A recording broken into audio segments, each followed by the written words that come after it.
Kita beralih ke informasi lainnya, pemirsa. Kota Palembang dinobatkan sebagai kota sport tourism city pertama dan satu-satunya di Indonesia.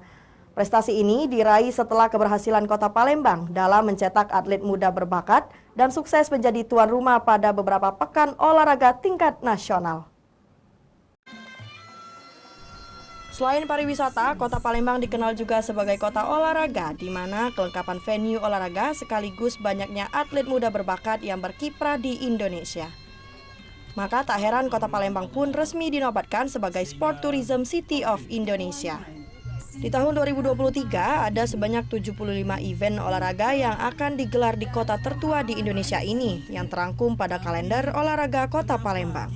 Semakin banyaknya event bertaraf nasional maupun internasional akan menjadi medan magnet bagi para wisatawan untuk berkunjung ke Kota Palembang yang berimbas peningkatan pendapatan asli daerah Kota Palembang. Kenapa demikian ya? Berarti kita bisa dipromosikan.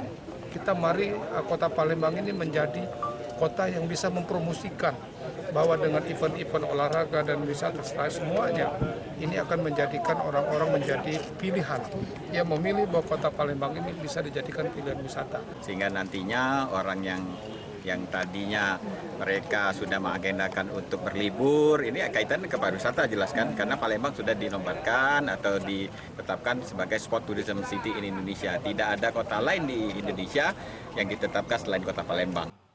Event-event olahraga yang akan digelar bernilai pariwisata. Suksesnya acara akan berimbas kepada kesejahteraan masyarakat Kota Palembang.